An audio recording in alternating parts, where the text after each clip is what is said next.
پاکستان تحریک انصاف کے لیے افسوسناک خبر، برطانیہ میں شہزاد اکبر پر قاتلانہ حملہ، ناک اور جبڑا فریکچر، ہاسپٹل منتقل۔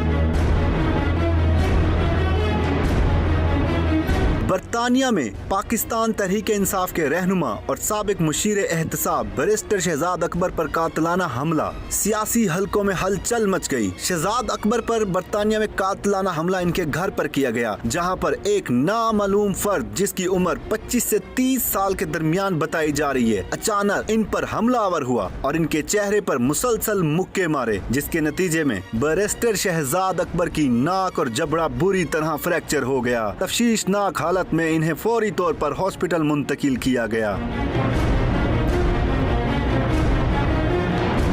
پی ٹی آئی کے آفیشیل ایکس ہینڈل سے جاری بیان کے مطابق حملہ ٹارگیٹڈ تھا، جبکہ مقامی برطانوی پولیس نے موقع پر پہنچ کر تمام شواہد اکٹھے کر لیے اور واقعے کی مکمل تفتیش جاری ہے۔ سوال یہ ہے کہ یہ محض ایک حملہ ہے یا کسی بڑی سازش کی کڑی؟